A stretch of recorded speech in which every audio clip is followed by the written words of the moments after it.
Oke, selamat pagi siswa-siswi yang terkasih di SMP Kastelamaris saat ini. Kabarnya bagaimana? Oke, sip kabarnya. Saya yakin kalian semua dalam kondisi sehat, baik-baik semua. Oke, itu yang puji Tuhan kita saat ini dalam kondisi tidak kurang suatu apapun, kita diberi kesehatan dari Tuhan begitu, dan ini senantiasa harus kita jaga. Siswa-siswi yang terkasih, perkenalkan dulu sebelum nanti Pak Mukri akan berbicara secara khusus materi yang diberikan pada hari ini. Saya adalah Mukriadi. Sehari-hari di SMP Selamaris kami mengajar IPS dan tahun ini nanti akan mengajar IPS kelas 7 dan kelas 9. Jadi kalau kalian saat ini kelas 7, nanti akan bertemu 1 minggu sekali dengan Pak Mukri. Oke, tidak panjang kata, Pak Mukri akan mencoba melihat materi yang diberikan Pak Mukri saat ini. Oke, pada hari ini dalam acara MPLS SMP Kastelamaris Surabaya tahun 2021, Pak Mukri dikasih materi tentang cara belajar di SMP Stella Maris. Bagaimana sih cara belajar di SMPK Stella Maris? Apakah sama dengan belajarnya di SD dulu? Nah, untuk itu kita akan mencoba berbicara secara teknis. Teman-teman kemarin sudah diajari nih, kan begitu. Di hari tanggal 8, tanggal 9, teman-teman sudah didampingi dengan Pak Arka, Pak Mulanto, siapa lagi? Pak Paska. Nah, itu secara teknis pembelajaran learning di SMPK Selamaris. Tapi Pak Mukri saat ini akan berbicara dari sisi umum dulu kan itu, baru nanti masuk ke sana. Kalau secara teknis teman-teman sudah mencoba untuk diajari rekan-rekan Pak Mukri yang lain. Nah, saat ini kita akan belajar cara belajar di SMPK Selamaris Surabaya. Jangan kemana-mana ya. Oke. Yang pertama tentunya yang ada di benak kita itu mencoba untuk melihat nih, apa sih belajar itu? Apa itu belajar? Nah, kita akan mencoba melihat definisi ini dulu. Sebelum kita melihat bagaimana caranya, kita harus tahu dulu definisinya belajar. Ya, apa itu belajar? What is the meaning belajar? Akan itu. Nah, ada sebuah definisi belajar yang namanya belajar, ya, yang namanya belajar. Silahkan dilihat deskripsi pengertian dari belajar. Belajar itu adalah sebuah proses kegiatan. Jadi di sana ada sebuah proses kegiatan. Dan kegiatan ini itu ditandai adanya sebuah perubahan. Perubahan apa? Perubahan sikap, perubahan perilaku pada diri seseorang yang saat itu sedang belajar. Kalau begitu, kalau tidak ada perubahan sikap, tidak ada perubahan perilaku, nggak belajar, tidak, kan gitu. Karena di sini jelas bahwa definisi kegiatan belajar itu adalah sebuah kegiatan yang ditandai dengan perubahan perilaku, perubahan sikap, dari tidak bisa menjadi bisa. Jadi di sini ada perubahan, dari tidak bisa menjadi bisa. Sebelum belajar tentang matematika tidak tahu itu bagaimana cara menghitung luas sebuah segitiga. Tapi setelah belajar matematika, dia bisa menjadi bisa menghitung luas sebuah segitiga. Misalnya kayak gitu. Nah, ini berarti di situ ada proses belajar. Dari tidak bisa menjadi bisa. Dari tidak mengerti menjadi mengerti. Dari tidak terampil, ya, tidak terampil menjadi terampil. Dari perilaku yang salah menjadi betul. Itu baru namanya belajar. Kalau dari salah tetap salah, itu namanya bukan belajar. Dari tidak terampil setelah belajar menjadi tidak terampil, itu namanya bukan belajar. Nah, Dari definisi ini hendaknya teman-teman harus tahu dulu. Jadi kalau nanti ketika belajar itu harus ada perubahan. Dari tidak tahu harus menjadi tahu. Itu ya. Jadi definisi ini harus, konsep ini harus benar-benar kita pahami dulu. Supaya ketika kita nanti kalian nanti belajar bersama Bapak Ibu guru, ini harus dipegang kan itu. Harus dipegang. Bisa enggak ketika mata pelajaran prakarya awalnya saya tidak tahu, setelah belajar apakah jadi tahu atau tidak? Kalau tidak menjadi tahu, ini belum proses belajar namanya. Maka kalian harus hati-hati mengartikan belajar itu. Nah kalau nggak tahu bagaimana? Nanti selanjutnya. Ya harus bertanya, kamu ketika proses itu selesai harus tahu. Contohnya perilaku yang salah menjadi benar. Mungkin jadi selama ini banyak anak ngeles ya suka ngeles nih. Ditanya mamanya, tadi ada tugas enggak misalnya. Oh tidak ada Ma. Nah ketika adik-adik, ketika kalian berproses dalam belajar, di sana ada PPKN, ada agama.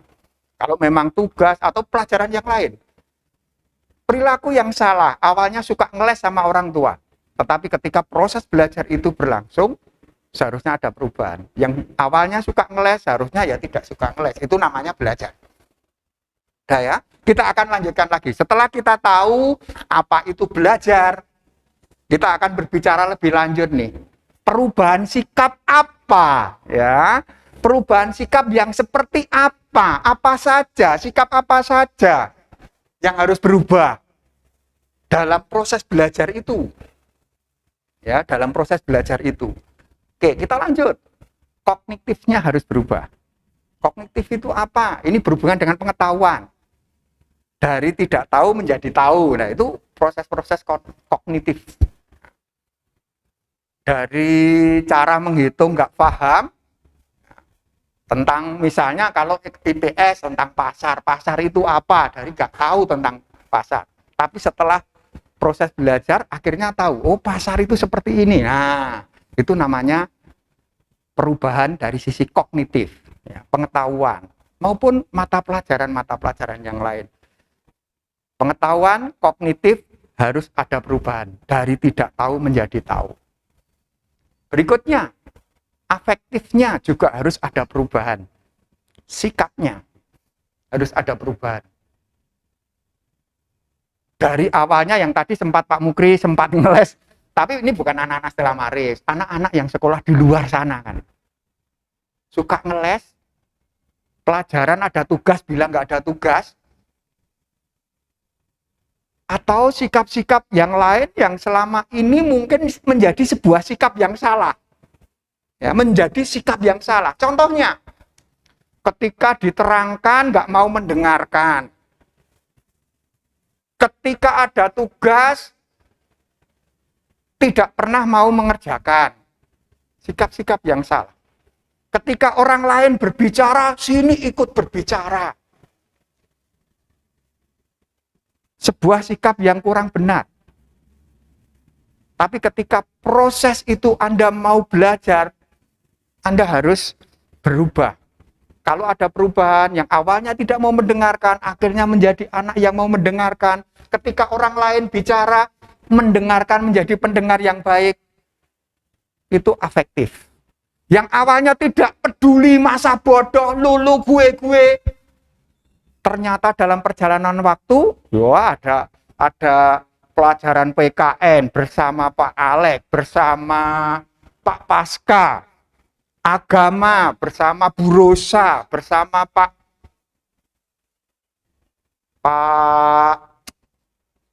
Jarwo, ada Pak Jarwo, Pak diingatkan Pak Jarwo. Akhirnya ada perubahan-perubahan sikap, menjadi peduli pada yang lain. Ketika ada orang minta-minta, awalnya cuek saja, tapi akhirnya muncul simpati karena pernah dalam sebuah proses pembelajaran. Akhirnya lebih menghargai orang lain. Sikap-sikap ini adalah sikap-sikap afektif. harus ada perubahan. Dan yang ketiga, psikomotorik. Ini berhubungan dengan keterampilan. Keterampilannya juga harus, kalau namanya belajar ya harus ada perubahan. Mungkin jadi mata pelajaran prakarya, diajari Pak Tri, ya, berproses bersama Pak Tri dalam PBM, bagaimana membuat rangkaian listrik. Untuk rangkaian lampu Mas ya, pakaian lampu, bagaimana membuat lampu flip-flop. Mungkin jadi awalnya tidak paham bagaimana itu merangkainya. Tapi ketika proses itu berakhir, kalian harus bisa menjadi paham, tahu, terampil. Wah, kayak gini caranya begini-begini. Ingat, dalam sebuah proses pembelajaran, 3 hal ini harus diperhatikan. Kognitifnya harus berubah, afektifnya harus berubah, psikomotoriknya harus berubah. Atau mata pelajaran, kalau psikomotorik misalnya diajari untuk berproses PBM untuk mata pelajaran PJOK bersama Pak Eman. Awalnya Anda nggak tahu apa itu rol depan, rol belakang. Tapi setelah berproses, Anda harus tahu bagaimana melaksanakan rol depan, bagaimana melaksanakan rol di belakang. Bagaimana supaya aman. Nah, misalnya kayak gitu. Nah, 3 hal ini dalam proses belajar mengajar harus ada sebuah perubahan. Itu namanya belajar. Sikap-sikap seperti ini yang harus segera kalian sadari, sehingga ketika proses belajar mengajar dari sebelum dan sesudah itu bisa dipotret. Apakah ada perubahan atau tidak?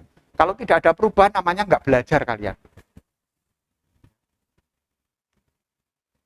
Sekarang kita harus memperhatikan juga ketika kita berbicara tentang belajar, faktor-faktor yang harus diperhatikan dalam belajar.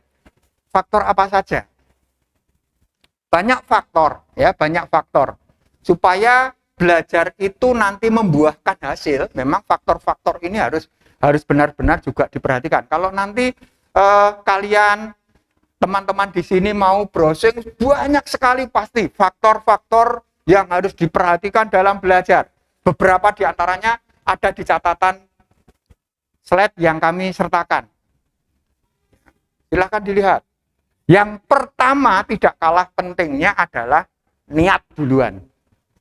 Ini saya pikir saya letakkan di paling atas ya, kan gitu. Karena apa? Ketika seseorang itu sudah tidak niat duluan, sulit dalam proses belajar itu akan membuahkan hasil perubahan terhadap 3 hal tadi. Karena apa? Sudah tidak niat. Maka kalian harus niat dulu. Harus ada niat. Dari paling dalam kalian harus ditanamkan niat dulu untuk belajar. Baru yang lain-lain nanti pasti mudah. Ketika Anda belajar itu pasti mudah berprosesnya. Ya. Kalau tidak niat, sulit apapun mudahnya mata pelajaran, kalau sudah tidak niat ya menjadi sulit. Maka niat ini perlu ditanamkan dalam diri kalian masing-masing. Niat duluan lah. Punya semangat, punya niat kan. Yang berikutnya, kalian juga harus banyak membaca bahan-bahan pelajaran. Kalian tidak harus hanya yang ada disediakan oleh Bapak Ibu Guru di e-learning. Ya, kemarin dicontohkan itu, Bapak Ibu Guru sudah menyiapkan materinya. Kalian boleh membaca literasi-literasi yang lain. Ya, untuk pembanding. Nanti kan bisa digunakan untuk berdiskusi kan itu.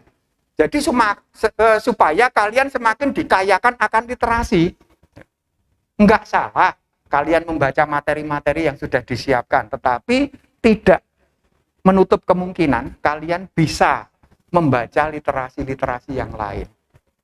Bahan-bahan bacaan silakan supaya Anda semakin berkembang. Yang ketiga, perbanyak latihan-latihan. Kalau mata pelajarannya matematika, enggak cukup Anda hanya membaca literasi. Ya toh? Karena latihan itu kan harus menghitung dan sebagainya. Maka kalau pelajaran matematika, Anda ya harus banyak berlatih soal. Bukan hanya membaca buku matematika dari berbagai penerbit begitu, nggak cukup. Harus latihan. Bener enggak? Bisa enggak? Misalnya kayak gitu. Jadi tergantung mata pelajarannya kan gitu. Kalau matematika hanya sekedar baca literasi bacaan tidak cukup, harus dilakukan memperbanyak latihan. Maka ini juga harus diperhatikan. Yang berikutnya, waktu belajar harus diatur sedemikian rupa. Kapan waktu belajar untuk kalian? Apakah pagi, apakah siang, apakah sore, malam? Waktu ini memang harus benar-benar kalian perhatikan. Bagaimana kalau kalian disuruh belajar itu pukul 12 malam? Kan ya nggak tepat. Ya. Besok bangunnya kesiangan dan yang lain-lain. Tapi yang jelas waktu ini memang perlu. Yang paling efektif Anda belajar itu jam berapa?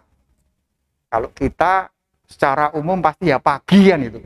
Pagi maka pembelajaran itu biasanya pagi. Oke, kalau Anda pukul 12, pukul 1 disuruh belajar, pasti kecapean. Waktu walaupun setiap orang berbeda-beda, tetapi paling tidak secara umum waktu belajar efektif ya pagi, lalu malam, petang itu pukul berapa itu pasti ada. Ya, silahkan kalian mencoba untuk mengatur waktu belajar ini dengan rupa. Jangan sampai salah ketika mengatur waktu. Saya belajarnya pukul 1 siang atau pukul 1 dini hari. Pasti apakah itu menjadi efektif atau tidak? Itu perlu dipikir betul-betul. Ya, kalian harus bisa mengenali dalam diri kalian mengenai waktu belajar yang paling efektif. Berikutnya, buat jadwal belajar latihan-latihan. Ya, silakan buat kapan Anda akan belajar latihan-latihan soal. Dan yang terpenting, laksanakan jadwal itu dengan penuh disiplin. Jangan menunda-nunda. Buat target kapan harus selesai.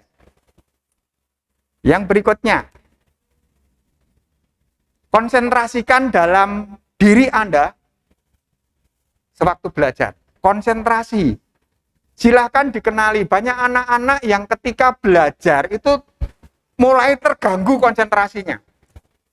Coba sejenak kalian kenalilah apa saja yang membuat konsentrasi kalian. Nah, yang membuat konsentrasi kalian itu ketika belajar itu menjadi buyar. Silahkan dikenali, ayo. Siapa? Siapa yang mencoba untuk bisa mengenali dirinya sendiri? Kalian sudah mulai kehilangan fokus, kehilangan konsentrasi. Biasanya karena apa? Oke. Nah, oke, ada temanmu yang jawab tuh, ada temanmu yang jawab. HP salah satunya ya. HP. Jadi kalau HP itu memang berguna, ya kan? Tapi ingat, lihat, Anda mencoba hening sejenak. Ketika Anda sudah menetapkan waktu belajar yang paling efektif menurut kalian, ya, jadi harus sesuai kondisi kalian, lalu membuat jadwalnya. Ingat, sesuatu hal yang sifatnya akan mengganggu konsentrasi belajar kalian, itu memang sementara harus dikesampingkan. Salah satunya biasanya HP. Anak-anak itu kalau sudah chattingan, bisa larut malam. Maka ketika Anda sudah membuat jadwal, laksanakan secara konsekuen. Kalau HP itu dianggap mengganggu konsentrasi Anda, sementara beberapa jam, supaya benar-benar efektif kalian belajar, sementara dikesampingkan. Sehingga tidak usah memperhatikan chattingan-chattingan. Nanti habis belajar ya silahkan dibuka, dijawab seperlunya misalnya. Jadi konsentrasi diri. Lalu apalagi ya silakan dikenali diri kalian masing-masing. Mungkin satu anak dengan anak yang lain berbeda, ya. Jadi jangan sampai HP hanya anak-anak konsentrasinya ngegame. Banyak sekali keluhan orang tua, ya. Banyak sekali keluhan orang tua. Anaknya itu sering banyak ngegame begitu. Nggak tahu belajarnya kapan, kan itu. Nah ini mungkin tantangan kalian nih kan itu. Tantangan kalian untuk membuktikan, ya anak-anak Stelma, untuk membuktikan bahwa kekhawatiran orang tua kita itu tidak benar. Buktikan bahwa kalian bisa konsentrasi dengan baik ketika memang harus belajar. Yang lain yang perlu diperhatikan adalah tempat, ya. Tempat belajar itu memang perlu diatur, ya, supaya Anda nyaman. Anda nyaman dengan duduk atau pakai dengan kursi, cahaya lampu bagaimana, misalnya tata letaknya. Jangan sampai belajar dalam kondisi redup, baca buku sambil tiduran misalnya. Nanti efeknya juga pasti kurang baik. Seperti Pak Mukri ini pakai kacamata, salah satunya dari efek itu. Kalau belajar sedang sambil tiduran, lampu tidak diperhatikan. Jadi mohon ini mencoba untuk mengatur tempat belajar itu memang dibuat senyaman mungkin, ya, dibuat senyaman mungkin. Juga kenali kalau nanti teman-teman sudah ada psikotes, nah nanti dikenali, di sana nanti ada sebuah catatan-catatan yang bagus untuk bisa mengoptimalkan kemampuan diri, salah satunya dengan gaya belajar Anda, itu juga perlu. Anda itu lebih cocok dengan gaya belajar yang apa? Nah, Anda harus mengenali, apakah harus pakai visual, atau pakai suara, dan yang lain-lain. Ini perlu dikenali, gaya belajar kalian. Kalau itu Anda sudah mengenali gaya belajar, maka ketika Anda mencoba untuk fokus di belajar dengan gaya belajar kalian, itu pasti jauh lebih efektif hasilnya dibandingkan tidak mengetahui sama sekali. Ya, karena itu memang cerminan diri bahwa kita itu paling cocok belajarnya pakai pola ini. Nah, ini hendaknya juga diperhatikan. Faktor-faktor gaya belajar siswa, ya. Nah, ini mungkin masih ada catatan yang banyak, faktor-faktor yang banyak. Silakan nanti bisa saling didiskusikan kan gitu. Bener enggak ini kan? Nanti kalau terlalu banyak kalian pasti jenuh. Tapi paling tidak sudah saya katakan bahwa literasi faktor-faktor yang mempengaruhi yang harus diperhatikan dalam belajar kita itu memang banyak. Ya, nanti bisa kita perdalam lagi untuk literasi-literasi yang lain. Sekarang kita akan melihat cara belajar siswa, ya, cara belajar siswa di sekolah. Ada berbagai macam bentuk cara belajar siswa, tergantung bagaimana. Ini yang pertama nih, ini yang pertama. Seandainya kita itu belajar di PBM, ya, seandainya di proses belajar mengajar apakah itu tatap muka, apakah daring begitu, di PBM, ya. Apa yang harus, caranya bagaimana? Caranya bagaimana dalam kegiatan belajar mengajar, ya, apakah itu tatap muka, daring begitu. Tapi paling tidak cara belajarnya bisa dicermati, bisa kita membaca literasi beberapa ini, ya. Ketika yang pertama, bagaimana cara belajar dalam proses pembelajaran belajar mengajar, paling tidak ya bisa kita inilah. Ini yang catatan pertama nih, ini perlu diperhatikan teman-teman nih kan. Ya, perlu kalian perhatikan. Menyiapkan diri sebelum guru masuk kelas. Jadi paling tidak teman-teman itu ketika guru belum masuk ruang kelas, ya, kalau itu daring, ya, sebelum Bapak Ibu guru itu membuka Vicon gitu ya, membuka Vicon pakai Gmeet, Google Meet atau pakai meeting pakai Zoom, ya, mau meeting pakai Zoom atau yang lain, kalian itu sudah menyiapkan diri kan gitu. Sudah siap sebelumnya. Apa yang harus disiapkan yang berhubungan dengan pembelajaran saat itu? Salah satunya yang saya catat ini nih. Literasi terlebih dahulu, jangan dibiasakan, ya. Jangan dibiasakan ketika Bapak Ibu guru hadir, di otak kita itu kosong blong, gitu loh. Tidak ada apa-apanya loh. Ini kan waktunya belajar matematika tentang trigonometri, ya, membahas tentang suatu hal misalnya.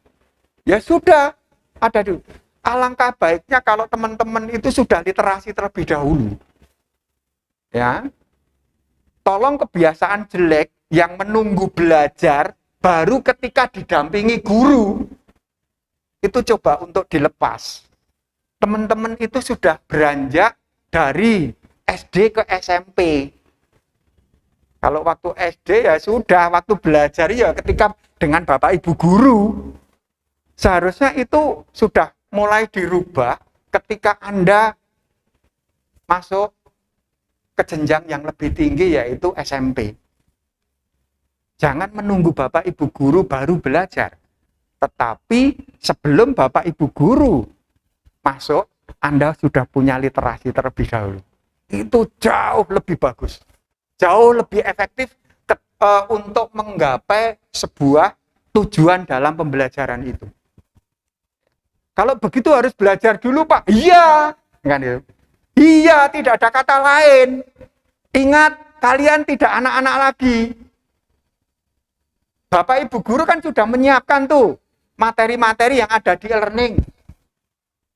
Dibaca dulu sebelumnya, malam sebelumnya. Ya kan sudah dikasihkan jadwal, nanti ada jadwal pelajaran ya, akan tahu jadwal pelajaran dilihat. Oh, besok itu pelajarannya tentang informatika. Coba dilihat, masuk ke e-learningnya. Kemudian lihat materi yang akan diajarkan. Kok di situ ada videonya, ya dipelajari dulu. Malam sebelumnya, jadi harus punya kebiasaan baik. Malam sebelumnya itu untuk mempersiapkan pagi hari. Dulu Pak Mukri ketika masih anak-anak, masih SD, masih SMP, memang ada pembiasaan dari Bapak Ibu guru seperti itu. Pelajaran besok dipersiapkan tadi malam. Kalau SMP dulu saya masih ingat, guru pengajarnya Pak Mukri itu lulusan dari zamannya Belanda. Guru sejarah, guru IPS kan. Masuk, nggak nerangkan Bapak Ibu gurunya. Tadi malam belajar apa, lalu diskusi tentang pelajarannya. Karena apa? Anak SMP harus sudah mulai terdidik. Jangan menunggu proses itu bersama Bapak Ibu, tapi sebelumnya sudah ada literasi terlebih dahulu. Yang pertama perlu dicatat ya teman-teman, pembiasaan kita yang belajar, baru belajar itu ketika bersama Bapak Ibu guru. Ketika SMP harus dirubah. Sebelum Bapak Ibu guru mengajar, kalian sudah berliterasi terlebih dahulu. Yang kedua, jangan lupa memulai segala sesuatunya dengan doa. Ya, karena supaya kita dimudahkan dalam perjalanan awal, nanti Anda belajar sampai akhir, supaya diberkati Tuhan. Itu baik. Apalagi sekolah kita itu pakai embel-embel keagamaan. SMP Katolik, wah ini harus dicoba untuk diangkat. Membiasakan diri berdoa sebelum belajar. Di rumah, ketika sore Anda akan belajar untuk hari berikutnya, mulai dengan doa, supaya Anda diberi hikmat Tuhan, diberi kemudahan oleh Tuhan ketika harus memahami materi yang akan Anda pelajari. Yang ketiga, ketika nanti dalam sebuah proses itu, misalnya Bapak Ibu guru menjelaskan sesuatu, ya perhatikan penuh dengan konsentrasi. Ya, maka dari itu ketika Anda belajar, sesuatu yang menghalangi konsentrasi Anda harus dihilangkan tadi. Ya. Harus penuh dengan konsentrasi. Yang berikutnya, yang keempat, seandainya dalam sebuah proses nanti memang kalian itu tidak jelas, Anda ya silahkan bertanya kepada Bapak Ibu guru kalau memang ada materi yang tidak jelas. Atau bahkan dari awal tadi kan, loh Pak, saya sebelumnya kan sudah membaca materi ini. Nah, bisa didiskusikan dengan Bapak Ibu guru di situ. Ya, jadi tidak harus melulu Bapak Ibu guru seperti waktu di SD masuk menerangkan begitu. Mungkin jadi dalam forum Vikon itu nanti Bapak Ibu guru bisa saja tadi malam belajar tentang ini sudah. Ayo, apakah ada pertanyaan? Yuk kita diskusikan. Baik, nggak apa-apa. Ya, tidak ada yang salah. Nah, tapi kalau nanti memang harus didahului penjelasan. Nah, padahal teman-teman sudah literasi, mungkin menemukan pertanyaan-pertanyaan di situ, ungkapkan. Atau berbeda dengan yang disampaikan Bapak Ibu guru. Silahkan didiskusikan dengan Bapak Ibu guru. Wah, ini malah semakin menarik, ya. Proses belajar mengajarnya menarik. Karena memang Anda sudah didahului literasi terlebih dahulu. Nah, jadi lebih hidup dalam proses belajar mengajar itu. Nah, lalu yang berikutnya, kalau memang dalam proses pembelajaran itu ada hal-hal penting, silahkan dicatat. Ya, karena otak manusia itu ada batasnya. Pak Mukri itu juga sudah tua, kalau disuruh mengingat-ingat terus, itu semakin lama, ya. Size-nya itu semakin menipis, maka kadangkala tidak ingat. Maka perlu catatan-catatan, misalnya, nah kayak gini, ada catatan-catatan yang dianggap penting. Nggak apa-apa, ya. Nanti buat catatan-catatan penting itu, buat rangkuman kalau perlu. Tidak memindah tulisan loh ya, tidak memindah buku paket ditulis ulang di buku kita kan. Nggak perlu, tapi membuat rangkuman-rangkuman supaya memudahkan dalam belajarnya. Yang berikutnya, mau berdiskusi dengan teman-teman. Jadi ketika dalam proses belajar mengajar di KBM, itu Bapak Ibu guru mungkin jadi pakai pola diskusi. Ya silahkan berdiskusi dengan teman-teman terhadap materi pelajaran yang saat itu dipelajari, terhadap persoalan diskusi yang diberikan oleh Bapak Ibu guru pengajar, sehingga memperoleh pemahaman dan kesamaan pendapat dalam kesimpulan diskusi itu.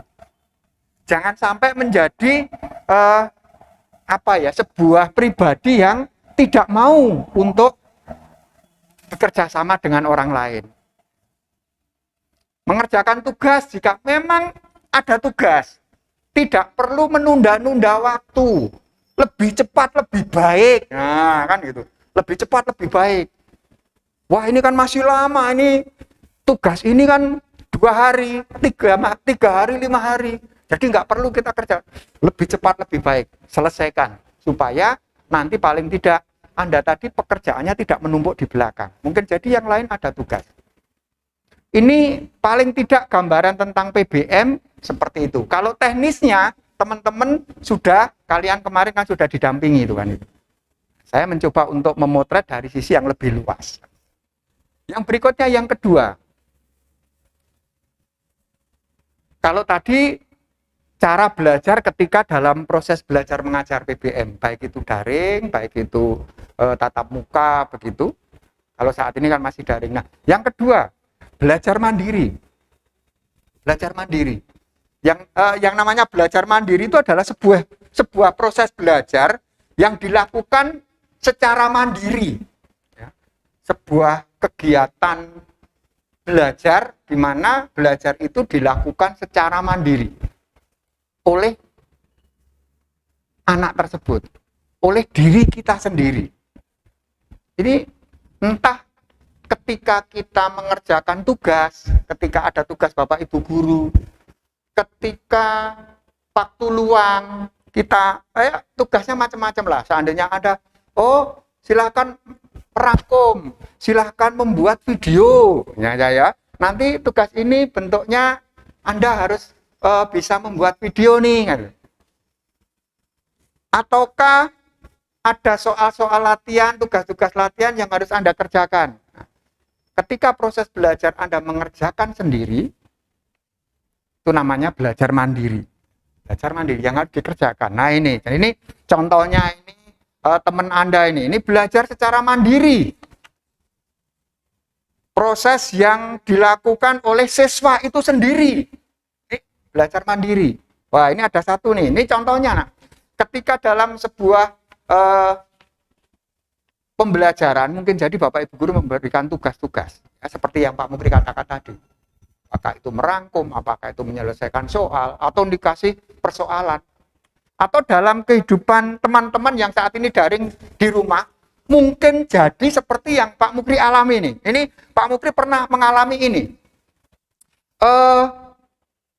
Di rumah Pak Mukri itu kan ada kipas AC, nah, ya. AC kipas atau kipas AC. Ya intinya tidak AC tetapi yang sudah dimodifikasi jadi kipas kan. Suatu ketika kipas itu nggak berjalan, kipas itu kotor, remote-nya itu ditekan-tekan, di tombolnya remote itu tekan-tekan, nggak mau efek kan gitu. Sebagai proses belajar mandiri, bisa saja saya tanya ke Pak Tri, karena guru mata pelajaran prakarya kan Pak Tri itu maestronya untuk bidang-bidang seperti ini ya. Bisa saja, tapi waktu itu Pak Mukri mencoba untuk belajar secara mandiri sebelum bertanya Pak Tri ya. Tapi belajar secara mandiri, apa yang Pak Mukri lakukan? Coba kalian berpikir, kemungkinan apa yang Pak Mukri lakukan? Belajar dari mana? Oke, ada temanmu yang mengatakan dari YouTube Pak. Wah, benar. Dari YouTube. Waktu itu Pak Mukri teringat loh, kalau kita kan punya fasilitas internet di rumah, ya jelek-jelek gini rumahnya Pak Mukri ada internetnya nah kan gitu. Jadi Pak Mukri langsung teringat, waduh bagaimana ya saya bisa menyelesaikan problem. Jadi bisa saja dalam kehidupan kita itu ada masalah dan itu harus diselesaikan. Salah satunya saya contohkan kasusnya Pak Mukri tadi. AC kipasnya mati, remote-nya nggak bisa jalan. Akhirnya dalam sebuah proses mandiri, saya harus bisa menyelesaikan persoalan ini. Bertanya salah satunya adalah ke YouTube saat itu. Dan akhirnya apa? Akhirnya ini teman-teman. Pak Mukri bisa dari proses belajar mandiri ini, akhirnya tidak jadi bertanya ke Pak Tri. Ternyata proses untuk membersihkan kipas itu gampang. Mudah. Bisa dilakukan sendiri. Sehingga kipas-kipas di rumah, AC-AC kipas di rumah itu kalau kotor, saya bersihkan sendiri. Kalau untuk remote, nyetingnya remote bagaimana? Tanya aja ke YouTube, banyak kan gitu. Dan akhirnya kalau settingannya berubah, disetting sendiri aja bisa. Ini hasil proses belajar mandiri. Sebelum kita bertanya ke yang lain, alangkah baiknya proses belajar mandiri itu bisa kita lakukan. Kalau memang sudah belajar mandiri mentok, ya loh, belajar mandiri nggak bisa, di YouTube kok nggak selesai, nggak memberikan solusi. Lewat literasi lain kok ya sudah nggak ada solusi. Boleh kita bertanya ke yang lain. Seandainya Pak Mukri nggak ada solusi di YouTube, di Google, yang saya akan tanyakan tentunya Pak Tri selaku guru prakarya, guru elektronika. Karena ada keterkaitan ini, bagaimana Pak Tri? Tapi karena sudah ada proses belajar mandiri ini, dan sudah ada solusi pemecahan, akhirnya Pak Mukri tidak perlu belajar.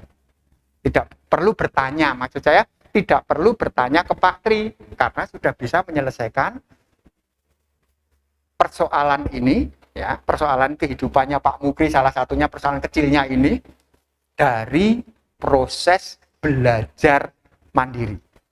Nah ini mungkin teman-teman juga bisa melakukan hal-hal kecil. Kalau nggak tahu bagaimana, coba segera, jangan dulu bertanya ke guru pengajar, bukan nggak boleh tidak, tetapi proses belajar mandiri itu harus ditekankan dulu dalam diri kita, dalam diri kalian, supaya Anda terbiasa untuk bekerja secara mandiri. Itu harapannya. Nah, nanti kalau memang tidak bisa, nggak apa-apa. Bertanya, coba kontak ke wali kelas, kalau begini nomornya Pak ini itu berapa, karena ada kesulitan tertentu, boleh. Ya nggak apa-apa. Atau kalau sudah tahu ya langsung kontak ke guru pengajar, bertanya, berdiskusi misalnya kayak gitu. Nah ini sebuah proses mandiri ya, untuk mencari jalan keluar terhadap persoalan-persoalan yang ada. Kalau kalian mungkin bahan-bahan diskusi yang ada, dikerjakan cara mandiri, soal-soal latihan dari Bapak Ibu guru, tugas-tugas dari Bapak Ibu guru. Coba kerjakan cara mandiri. Tidak tergantung pada yang lain. Berikutnya, yang ketiga, belajar kelompok. Anak SMPK Stella Maris harus bisa menjadi pribadi yang berkembang bersama dengan yang lain. Jangan menjadi sebuah pribadi yang eksklusif, tapi sebuah pribadi yang bisa bekerja sama dengan yang lain. Kita harus bisa berbicara tentang berkebinekaan global, bergotong royong, seperti profil pelajar Pancasila. Nah ini kita salah satunya kan profil pelajar Pancasila salah satunya ini bergotong royong. Karena apa? Ya, sehingga ingat teman-teman, jangan sampai kita menjadi sebuah pribadi yang terasing, ya, eksklusif dari teman-teman kita yang lain, sehingga kalau dia disuruh bekerja kelompok, enggak mau, saya enggak mau dengan itu, saya enggak mau, saya benci dengan itu. Ingat, ketika kita lahir di dunia ini, Tuhan sudah menciptakan kita itu sebagai makhluk sosial. Sebuah pribadi yang tergantung orang lain. Dari Anda lahir sampai Anda nanti, wow, sudah ngomong tentang kematian. Dari kita, termasuk Pak Mukri, dari kita lahir ceprot, lahir ke dunia ini, oek, sampai nanti kita dikubur, kita tidak bisa lepas dari peran orang lain. Ketika Anda, itu baru lahir, tapi ketika Anda masih di kandungan ibu Anda pun, Anda sudah membutuhkan orang lain. Sudah membutuhkan orang lain. Buktinya apa, Pak? Di kandungan ibu saya kok, saya kan belum tahu apa-apa. Ingat, Anda mendapat makanan, jajan, sari-sari makanan dari siapa? Dari ibu Anda. Dari sesuatu yang dimakan ibu Anda. Lalu Anda berproses makan di dalam perutnya sang bunda dengan berbagai cara. Anda sudah membutuhkan ibu Anda. Ingat, yang ibu Anda yang ibu makan, kalian makan, itu siapa yang mengadakan? Ada unsur petani, ada unsur pedagang, dan yang lain-lain. Sudah membutuhkan orang lain.